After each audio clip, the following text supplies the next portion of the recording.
Amherst being a suburban town, Clarence, Akron, Newstead right here, into Genesee County, all of Genesee County, which is very, very agricultural and rural, and then work its way right into the city of Rochester, which is very urban. So one of the aspects of my district as a state senator, which is unique versus other state senate districts, is it's a little bit of everything. I have city issues, I have suburban issues, I have agricultural issues, and I have rural issues. So for me, I have to basically pay attention to all the issues that we have before state government, because it impacts every area of the sections that I represent. So one of the first things that we're going to talk about a little bit is my background and how I got to where I am today as a state senator. What were the influences that sort of drove me to run for political office, and what some of my priorities are. So I started out running for the Erie County Legislature in 2007 and ran at that time just to represent, my district was only the town of Amherst. And at that time, there were 15 county legislators. And I ran and I was successful. And then 4 years later, we actually downsized the county legislature from 15 members to 11 members. And so when we downsize the county legislature, what happens when you do that, the districts get bigger. So when that happened, my district went from just Amherst to Amherst, Clarence, and Newstead. So in 2011, I started representing this area. And one of the things that I wanted to do first and foremost when I was a county legislator and I was representing this area was I said, I need to go out there and I need to learn about the issues. I need to learn about the priorities. I need to learn about what's happening in Akron, Newstead. Same with Clarence, because I hadn't been representing those areas.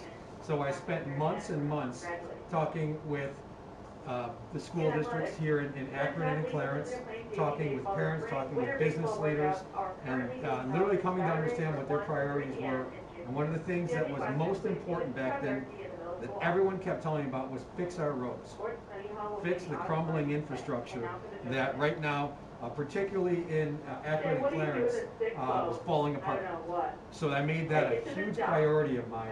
And let me give you guys an example of one thing that I worked on for quite some time when we got across the finish line. Does anyone know where the Swift Mills Bridge is? Murder Creek? Kenny does, maybe a few people might. That bridge was out for a long time. And when that bridge was out, that's a county road, so the county had the responsibility for putting that bridge in. And we replaced that bridge. It took us 4 years to get it done.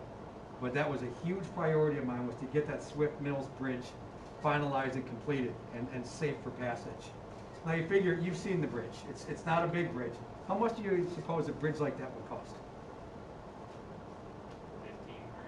15 grand? Yeah. 200 grand. 800 grand. 2.5 million. Double it. 5 million. $5 million for that bridge. That's how much it costs for a bridge that's probably, I don't know, maybe 40 yards long. If that, that's about right, maybe. 40 yards long. And I'll never forget, one day we were inspecting the bridge, and we were underneath the bridge. And I think, Brian, you may have been there that day. And we walk under it. The bridge was almost 100 years old. And I was like, well, I want to see the undercarriage of this bridge. I want to see what it looks like. So it was the springtime, so there was a lot of rapids, and the water was moving really fast. And one of the guys who was with us was from the county, and he wanted to get underneath, and he wanted to get out into the water. And I'm standing underneath the bridge, like on this little shoreline, and I'm like, I'm not going anywhere near that water. He's like, oh, no, I'll be fine. So he walks out about halfway, he slips on a rock, and he goes down. And it was like only like this much water, so he didn't but he got soaked. And so that was always an inside joke. His name's Charlie Sickler. He's now retired, but he went down, and we always reminded him of that. But that bridge was a great example, though, of something that we had to do to get done, and get done as quickly as we could, because what was happening was that road, the detour around that road was 3.5 miles. And one of the things that we learned when the bridge was out, and there were some issues with regards to fires in houses, or someone, if they had a medical condition, the ambulances were never notified that the bridge was out. There was something that the county emergency services never prioritized, was realizing when a road was closed or when a bridge was out, that, okay, the dispatchers, because they tell you where to go, it's kind of like a GPS, and they send the GPS to the emergency vehicle for where they drive and how they get around. They never were notified. So a lot of times if there was a fire emergency or an EMS with an ambulance service, they were never told to drive a detour. So that's an example of an issue where I wanted to fix the Swift Mills Bridge. Then I realized there was another problem.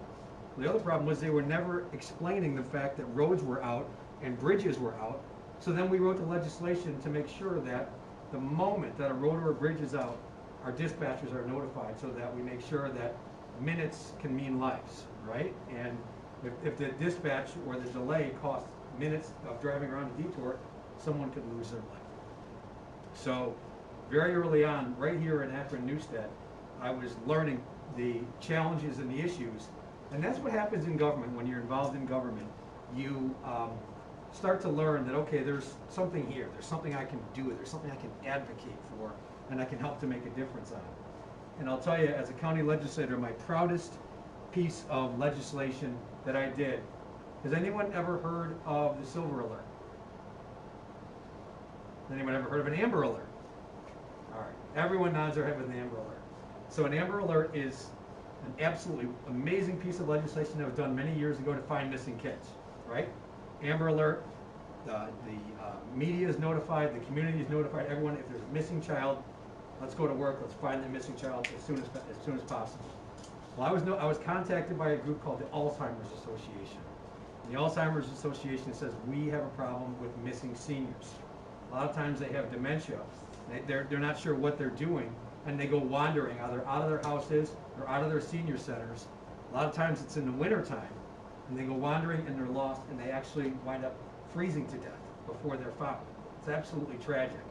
So I was thinking about this, and I was talking with the Alzheimer's Association, talking with law enforcement, talking with the medical community, and then it came to us as we're sitting around a table, why don't we draw up a piece of legislation similar to the Amber Alert, where we always drop everything and find a missing kid? Why don't we drop everything and try to find our missing seniors? So we created the law called the Silver Alert. The Silver Alert was passed in Erie County.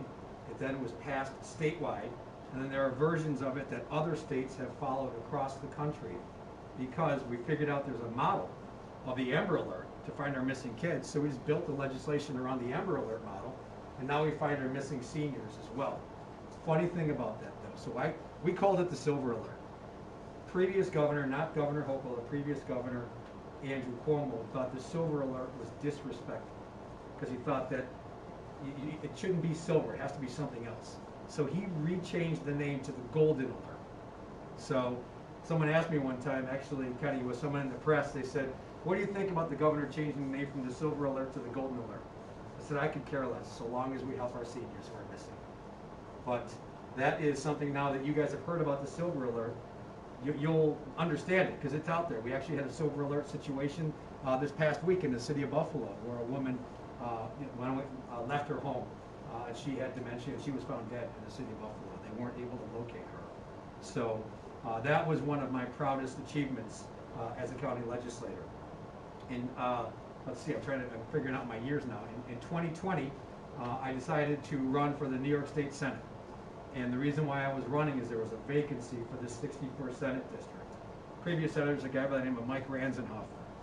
Mike was retiring, and so I threw my hat into the ring.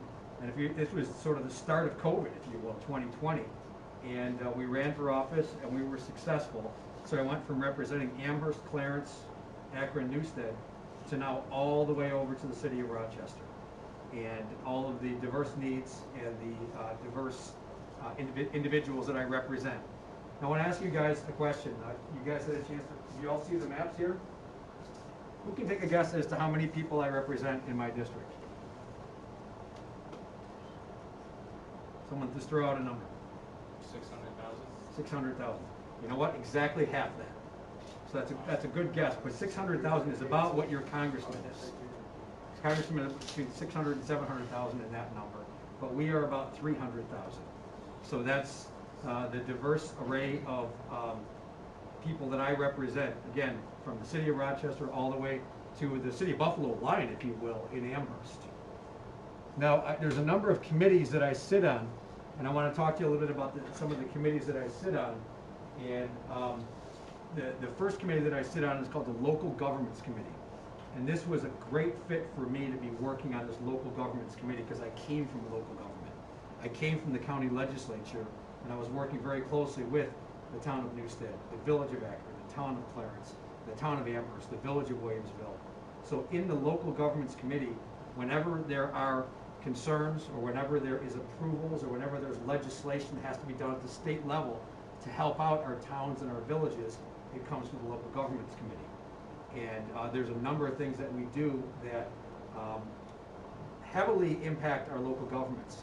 For example, just this past week, there was something that came through the local governments committee that passed the state senate, which I had a little bit of a question about, but it was approved in the state senate. The fact that school board meetings, town board meetings, and village board meetings are virtual. You need state approval for that. You can't just have a virtual meeting for a government without there being state approval. And I had a couple of very serious questions about that, and my questions were this. I said, I'm not against virtual meetings. I get all that, and we should do that to protect people. But my question is this: what happens if people want to ask questions at a school board meeting, or they want to ask questions at a town board meeting? You get a chance. It's called suspension of the rules. People can go up to the microphone and they can ask about, if it's a town board meeting, a bridge that needs to be replaced, or if it's a school board meeting, what's going on with this curriculum? There's no language that allows for the community to participate in virtual meetings.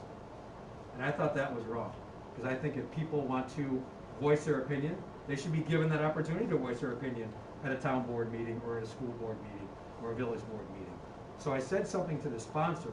I said, we need to amend this. As much as we're passing this legislation, and yes, it's important that we allow for these virtual meetings, we cannot silence the voice of the people. The voice of the people should be heard at these local levels. So that literally passed last week, and I'm already starting to talk about how we need to make changes to it. And that's one thing I think is good government leadership, is when you maybe pass a piece of legislation, but then you say, okay, well, we need to clean it up a little bit. We need to correct this a little bit.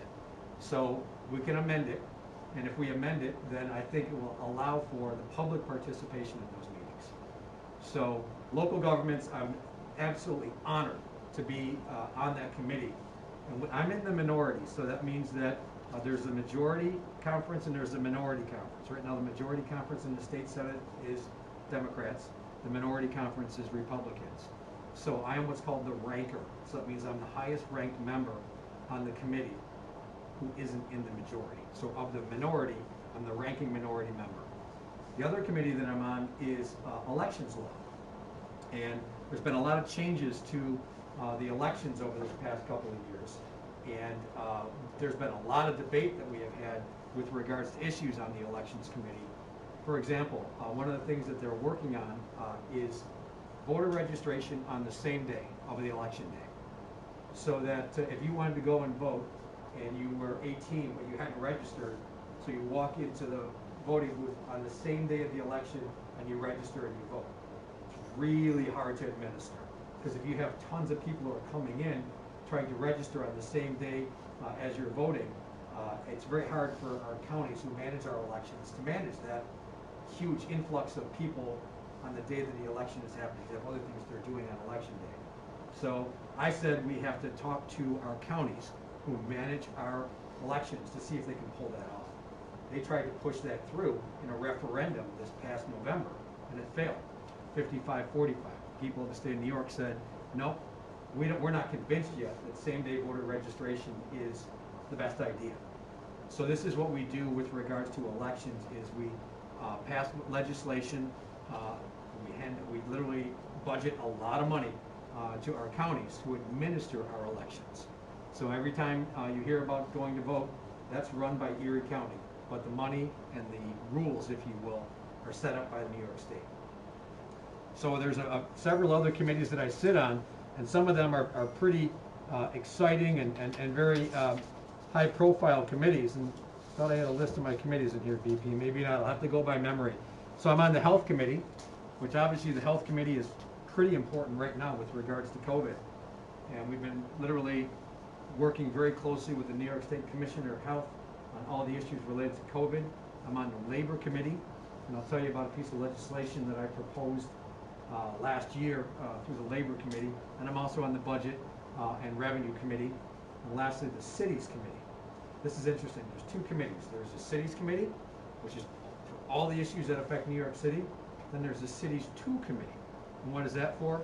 Buffalo, Rochester, Syracuse, Albany, Utica, cities other than New York City.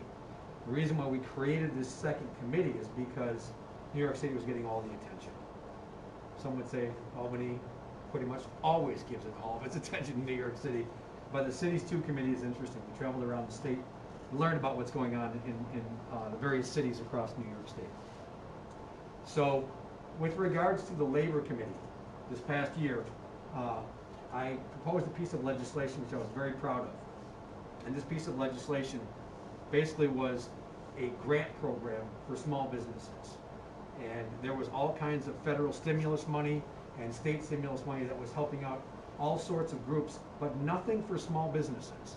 So I created a small business COVID grant relief bill, which I thought was absolutely the right thing to do to help out our small businesses, to help them get back on their feet, and to help them be, in survival mode. Some of the small businesses that have struggled the most, restaurants. Think of all the different, there's been a lot of rules and a lot of different regulations that have impacted our restaurants throughout COVID. Many have closed. Now, there's been some that have closed here in and around Akron and Newstead. So we said, let's create a grant program to help them survive, if you will, this COVID crisis. So I've talked for probably 15 minutes straight now. Is there any questions so far of anything I've talked to you guys about? No questions. Maybe that means I'm covered. Oh, there's one. Good. How do you have time for, to be on these committees? You do stuff like 24/7. It's very busy. His question is, how do you have time to get all this done? And one of the things that I've learned about being in government is you have to basically manage your time and prioritize what you're working on. And also, I have a really amazing staff around me that's helping me. So when I go into a committee meeting, we have a big, long agenda of all the different things that we're going through in the committee meeting. And I get all that legislation that we're reviewing a couple days before. So I read all the legislation. And the other thing that we get is we get information like memorandums of the sponsor of the bill. And I'm going to share with you guys a piece of legislation in a second that is really, really interesting. And the memorandum from the sponsor of the bill basically justifies all the legislation. And what's interesting when we vote in committees, this is fascinating. I did not know this about the Senate until last year when I started voting in committees. You can vote aye, which means, yeah, I'm in favor of that. You can vote nay, I'm not in favor of that.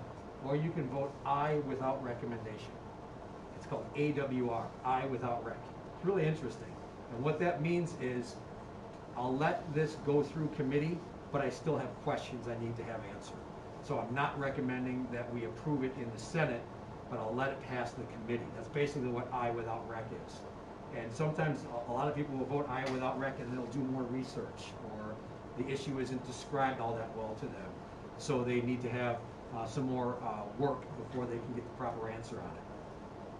So one of the things, and Brian, I think I only have one copy of this proposed 7559. Do we have more? Are they in the folder here? I've got 5 copies I can give to the students. All right, yeah, let's pass these out because I want to talk about this. So there's one, and and then we can let the students all look at it on their own as we're going through it. This, guys, this is really interesting. But BP, see if you can leave one with me too, just so I can kind of use it as a cheat sheet.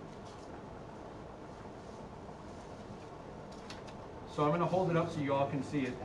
This is basically what a piece of legislation looks like as it comes before us in the New York State Senate.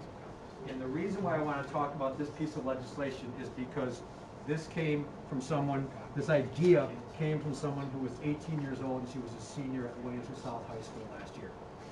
And what she had come to realize was that there really was insufficient domestic violence training in health and mental health professions. It's an issue that she had been researching and learning about. So she came up with this idea for this legislation to increase training, domestic violence training for health and mental health professionals, those who are the ones who provide the services for health and mental health. She was an intern in my office this past summer, and she did a tremendous job of giving us ideas for this legislation. So we drew up the legislation, and then on the back, when you get a chance to look at it, the second page is the sponsor's memo, which basically we wrote to explain to my colleagues, this is the justification for this piece of legislation. And her name is Julia Sherwood. She's now a freshman at, I think she's at Duquesne right now. And this piece of legislation is now catching the attention of my colleagues in the state senate, because this senior at Williamsville South, who thought there wasn't enough training for domestic violence in New York State, and it's literally starting to, like I said, my Senate colleagues all across New York State are interested in what she has suggested. So the way that that worked was, she had an idea, we worked with her on the legislation language, and then after the legislation language, we submitted it into the state senate, and now it is before the Mental Health and Mental Health Committee. If it passes that committee, which I got a feeling it's going to, it'll also then have what's called a same as in the state assembly, which is the lower house in the state government. If it passes both of those, it goes to Governor Hochul, she signs it into law. So literally an 18-year-old senior in high school had this idea, we ran with it, and now this is a potential change of the law in New York State. So that's how, I guess, personal it can be with some of this legislation to get things done and to bring about what would be an important change in increasing the training and domestic violence training services for health and mental health. So we have a whole host of current bills as well. BP, do we have multiple copies of this as well? We do. Okay. So I could not even tell you how many bills I had sponsored last year. I think it was, oh, here it is, 37. Last year I sponsored 37 bills in the state senate, and it looks like this. So we'll make sure that in each of these rows, I guess we're lucky we have sort of 4 rows here, that you guys can look at this, because we're constantly proposing legislation that quite honestly could be anything. Could be a whole host of different purposes that meet the needs of how legislation needs to change in New York State. I actually, of these 37 bills, oh, is that Julia Sherwood? Is that additional copies? Yeah. Oh, thank you. Of the 7559. Okay. So before we get into the whole host of all my pieces of legislation that I proposed, it's great that you guys are getting a copy of Julia Sherwood's legislation, because once again, that's one of you all, an 18-year-old high school senior who suggested this language to us, and we made it happen for her. And if we sign this into law, we're going to bring her out to Albany. We're going to have a signing ceremony. It would be so awesome to see that she helped get that done. Now, of the 37 pieces of legislation that I proposed last year, this is not a very good batting record. I got 4 passed. So of the 37 I proposed, I only got 4 passed. And believe me, I wish I had all 37 passed. But I was a freshman senator. Sometimes you're kind of the low person on the totem pole. And actually, I did pretty well. Some people got 2, some people got 1, some people got 3. I got 4. And so we did okay, again, for us in the minority conference. Yep. Senator, approximately how many bills typically would the Senate see in a calendar year? Oh, that's a very good question. Now, if you look, and I'm glad you brought that up, if you look at the top of this piece of paper right there, that says 7559. That was the 7,559th bill that was proposed. So each bill has a number on the top, and that was proposed towards the end of 2021. So usually it's 7,000 to 8,000 a year of bills. So I proposed 37 of those 8,000 bills. So and you asked, how do you get it all done? I mean, you have to stay focused on, you have to narrow your focus and not try to be all things to everyone all the time. So on the proposed bills that I have here, the 4 that I got passed, I'm proud of all 4 of them, but the one that I'm most proud of is, do any of you know where Route 77 is? That's the road that takes you to Darien Lake, right? That's Route 77. At Route 77, at the Pembroke exit, which is where you get off the thruway, you make the right-hand turn, you go to Darien Lake. But even further up there, if you go to the north by about a mile, there is the Western New York Veterans Cemetery. So from the Western New York Veterans Cemetery past Pembroke High School, we renamed that road for a guy by the name of C.J. Hall. C.J. Hall lost his life protecting his fellow members of the U.S. Army in the Vietnam War. And the Pembroke High School government, American government class wrote us a letter and said, Senator Rath, would you consider renaming Route 77 for Clarence C.J. Hall because he lost his life in the Vietnam War. You wouldn't have believed how much research we had to do, and we did it, and we got it done, and we dedicated it last November, right around Veterans Day. So that was something that a high school American government class had reached out to us on, gave us the idea, and we were able to rename that road. So now if you drive down that road, you can see the signs, C.J. Hall Memorial Highway, and there's two big signs up there. I asked for a third sign, they didn't give it to me. Let me tell you why I asked for a third sign. If you're driving past the Pembroke High School, you can see C.J. Hall Memorial Highway. If you're driving past the Western New York Veterans Cemetery, you can see the sign C.J. Hall Memorial Highway. You don't know you're driving onto the C.J. Hall Memorial Highway when you get off of Pembroke. When you get off at Pembroke, you come to a stop, you go left or you go right. There should be a sign right there that says, this is C.J. Hall Memorial Highway. That's where it's going to be most impactful, people are getting off the thruway. So we're still pushing for that third sign. You know how hard it is to get a third sign out of New York? Not easy. we're going to keep trying for it. So of these 37 bills that we have proposed, what happens is, and I highlighted the 4 that we got done. I talked to you about the one that was C.J. Hall Memorial Highway. Another one, I did 2 bills actually for East Amherst.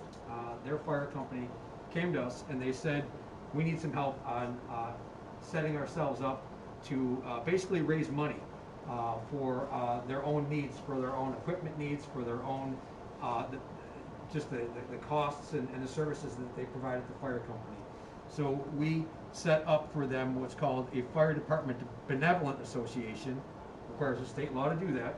We got that done for them.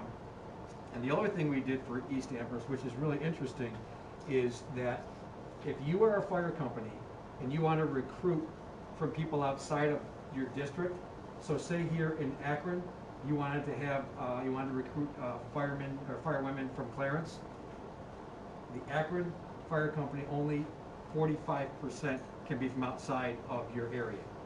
We allowed them to increase that to no limit whatsoever. So if East Amherst wanted to get people from Clarence, East Amherst wanted to get people from the town of Amherst, the village of Williamsville, we took away that percentage requirement that only 45% could be from outside of the fire district. And it's helped them big time because they're trying to recruit people to come to East Amherst to be a fireman. But they were held back by that 45% requirement. And the last thing, and this is a somewhat hard thing to do, does anyone know what a pension is? The amount of money that you get? Yes, teachers would know about a pension, absolutely. So I saw you guys all nodding your head. You're all pretty, kind of know a little bit about that. Well, someone came to us and they said that they were in the wrong pension tier in New York State. And so we had to go back and we had to basically upgrade and refile where their pension tier was and the amount of years that they had served. This is really, really hard to do, and it's extremely bureaucratic. And we got it done for, his name was Brian Zielinski. I believe he was from Genesee County. I know he was from Genesee County. And so that was, one was a, like I said, was a retroactive Tier 4 membership for his pension, 2 for East Amherst Fire Company, and then 1 where we renamed the highway. Those were the 4 bills that we got done. Any questions on any of those? The next question is political interests. This is the good stuff, guys. Politics is a big part of what we do in government. And I'm trying to, how much time do we, how are we doing time-wise? 15 minutes? We could talk about this for 3 hours. But let me tell you, when it comes to government and when it comes to politics, they are very closely intertwined. And but I always say this when I start talking about politics. I say to be a politician is easy. To be a public servant is hard. There's a big, big difference between a politician and a public servant. A politician, in many ways, is very much interested in their agenda. A lot of times they're driven by their ego. They're not driven by their job description. But politics is also what you need to kind of go through to get into the job of being a state senator or a county legislator or a town board member or a governor or whatever it may be. So politics is something that's actually been around my family for a long, long time. It goes back to the 1940s. And my grandfather was involved in government in the 1940s. My mom and dad were very, very much involved in the 1980s, 1990s, and 2000s. In fact, my mother was a state senator. She was a state senator for 16 years, from 1993 to 2008. My mom was actually the state senator for this area. And I'll tell you guys a funny story. So I go to Albany last year. I'm a brand new freshman senator. And Albany's a little bit of an intimidating place. I mean, there's just no doubt. It doesn't matter how long you've been in government. It doesn't matter, you know, what you've seen, where you've been. It's a really intimidating place. So I walk in the first day, and these people come up to me and they say, "Oh, you're Senator Rath. We remember your mom, Mary Lou Rath. She was great on this. She got this done. She accomplished this." So it's like 3 or 4 times I'm going through it, and everyone's saying, "Your mother was great. She was so helpful in all this." So after the third conversation, they started going down. This was like maybe 3 days later. I said, "I want you all to do me a huge favor. Please don't hold me to the standard of Mary Lou Rath. She was so good. I will try, but I'm not sure I can live up to that." But all kidding aside, politics is one thing that how can I say this properly? It's you have to be in politics the right way, I think, to be effective in government. And let me tell you what I mean by that. It's very easy in politics to close your fists and fight, and that's what a lot of people want to do, is always close their fists and fight. And you see it all the time. It's a lot harder in politics to be like this, and to have your hands open and being reasonable and being accommodating, maybe not getting everything that you want. And we can disagree. I don't need to be disagreeable. There's a big difference. That's good politics, is not being disagreeable, but being willing to disagree and have a spirited debate, have a spirited discussion. When I ran for office, the first time that I ran for office, I was endorsed by 3 parties, and this is interesting. I'll tell you a little bit more about this in a second. Republican, Conservative, and Independence Party.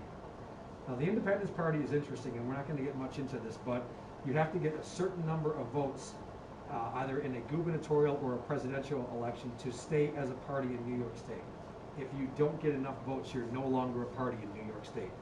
That's what happened to the Independence Party. They basically went away. There is no longer an Independence Party in New York State because not enough people were voting on that line. So there's 4 main parties in New York State right now. There's Democrat, Republican, Conservative, and Working Families. Those are the 4 parties that are available for people to get endorsed by and to run on. That being said, it's really, really interesting how things are shifting around in government right now. One of the largest parties in New York State right now is the blank or unaffiliated party. People that don't want to be affiliated with anyone. That's actually a choice you can make when you go and you enroll to be a registered voter. You can say, "No, I don't want to be affiliated with anyone." A lot of people are doing that. That's my party. That's your party. It's a fast-growing party, Eric. Let me tell you. So, when you run for office, though, you have to get the blessing of the party, and they have to endorse you, and then that's how the whole political process unfolds. So, the next question here is role of students as voters. That's a really good question, and that's an important question, because there is absolutely a role for students to be involved in the process. And I think, first of all, the best example is what you guys saw from Julia Sherwood, right? I mean, she was not even old enough to vote, and she was coming up with this idea, and she helped us to propose legislation. So that's one thing.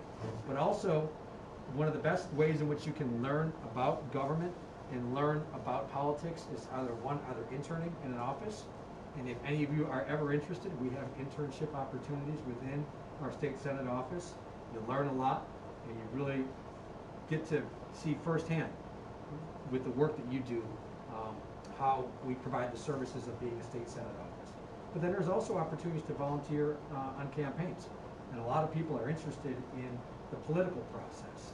And you know what, I started volunteering on campaigns when I was 9 years old. And been doing it ever since. It's a lot of fun, it's time consuming, but you also get a chance to really network and meet people and understand the structure and the process of politics. But for students as voters, one of the things that I encourage all of you to do is to pay attention to issues that are of a concern to you. Let's say that you're very worried about the Bill Stadium. Everyone's talking about the Bill Stadium right now. Well, there's a lot of politics that is involved in the reconstruction of the new Bill Stadium. And so you can track an issue through a government as well as a political lens, if you will. And like we were talking about earlier, how do you do everything? Well, you got to narrow your focus on the things that are important to you. So that Bill Stadium is fascinating what's happening right now because it's going to require the owners, the Pagulas, the state government, as well as Erie County, who owns the stadium, to construct the stadium. So there's multiple levels of government. There's the private sector with the owner of the bills. Then we're talking $1.4 billion for the stadium. So that's a ton of money, but it is going to happen. The stadium is going to be built. So my point is that you can look at an issue that you're concerned about through the lens of government as well as through the lens of politics. Because anyone who votes against the Bill Stadium, that's like political suicide, right? I mean, you wouldn't do that, particularly now with the playoff game that we have, tomorrow, which I'm going to be at, and I'm going to be freezing at, but I will be there. You're going to be there too? Anyone else going to the Bills game? It's you and I. We got this one, right? So the other thing is, with regards to the role of students as voters, is pay attention to local issues. Read the Akron Bugle, because the Akron Bugle is your local newspaper, and they capture the issues of what's happening right here in Akron. And they will describe to you legislation that's been passed, roads that are being fixed, services that are being provided, championships that are won right here in Akron, right? I mean, they do everything. So Kenny didn't even ask me for the plug, but it's the truth. Your local paper will describe the issues that affect you all the most locally. And that's how you can become educated on it. And then, you know what, get involved. Get involved in an issue that's of concern to you. Some people are very much interested in clean energy and a clean environment. Well, that's a very hot issue right now. And there's ways in which you can learn about the issues, you can volunteer, and you can help advocate. I really strongly encourage that for you guys, because at this age, this is the time in which you can learn what you're concerned about, and that'll be something you'll be concerned about for the rest of your life. And so there's a lot out there for sure. The next question is the most effective way to advocate / communicate with me or other legislators. There are so many different ways in which we are contacted and we are communicated with. I want someone maybe in the back to take a guess as to how many emails I get per day. How about you? What do you think? 500? Wow, you guys are good. I get about 400 a day. So that's how many emails that we get. And I was actually in a meeting earlier today where someone said, well, I just emailed you and I haven't heard back from you. And we get 400 a day. So that's a very, very common way for us to be communicated with. One of the ways it's most effective for me, quite honestly, is if I get a letter like this.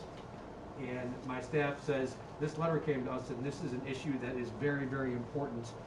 We want you to pay attention to. We're getting a bunch of letters on this issue. Traditional mail, if you will, is still effective for me. Some people say, well, what about social media? Social media is something we pay really close attention to. And I have 3 daughters, 20, 18, and 16. They're like, Dad, don't you ever go anywhere near TikTok. And I said, I promise you I won't. So they said, it's not appropriate. I'm like, well, look, I have hard enough time on Twitter and Instagram and Facebook. Those are the 3 social medias that we use. And I encourage you, if you ever want to see what we're up to, what we're working on, come find us. On Twitter, at Ed Rath. Instagram is Edward Rath, and Facebook is Ed Rath. Because that's where we put a lot of the stuff that we're working on out there. And it's a really good for us sort of push of information out there, but it's really hard for us to pull off of social media. Because someone like instant messages us on Facebook, I get hundreds of those so it's really hard for us to apply to that. So social media is a good tool, but to me, the traditional letters that I get is one of the most effective ways for people to communicate with me.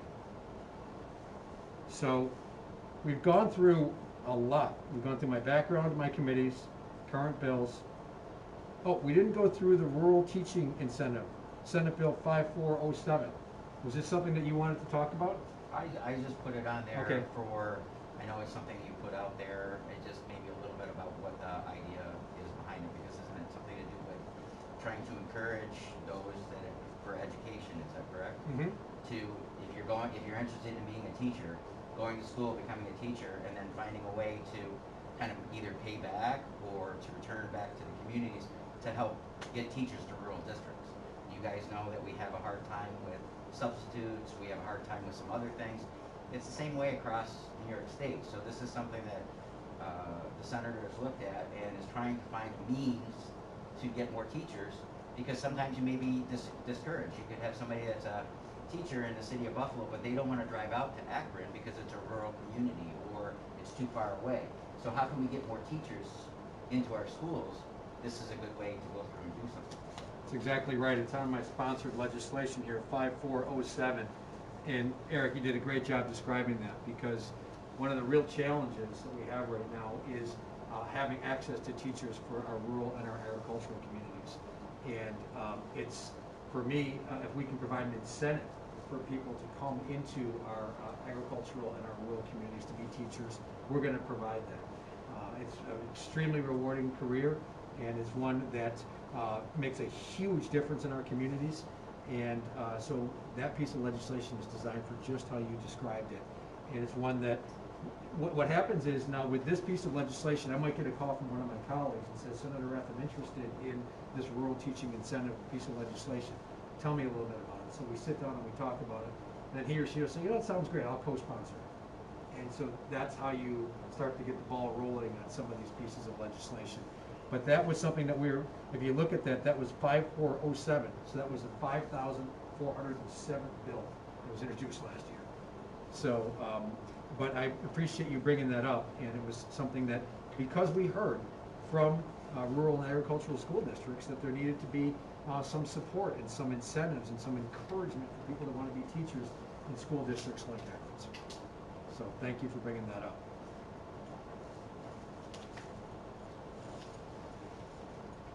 I think we're just about out of time. So Okay. I was going to say, just to kind of wrap up quickly, how many of you guys are going to turn 18 before November of next year?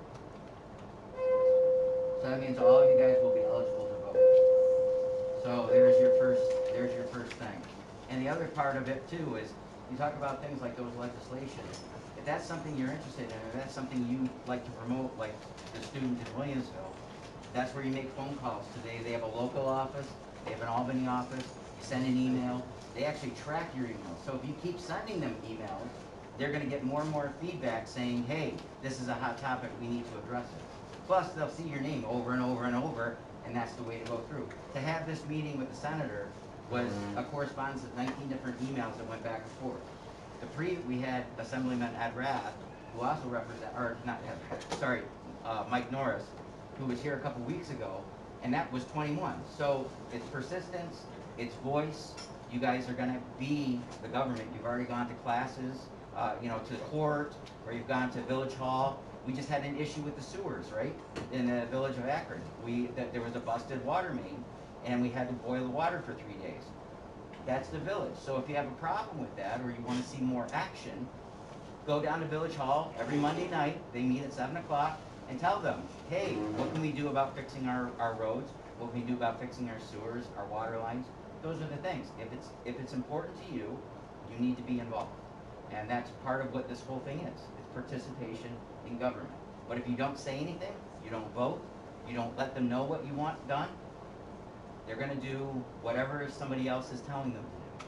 So that's why it's important that it comes down to you guys. Absolutely spot on, Eric, and I appreciate you saying that, because I say this all the time. I only know what I know, and I only can advocate for what I can advocate for based on what I hear from the community. And I want to thank Ryan Levy, I want to thank Eric Polkowski and everyone for the opportunity.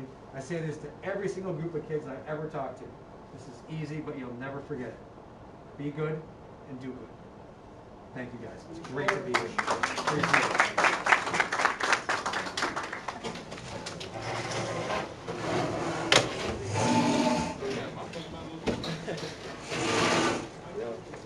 Have a good one.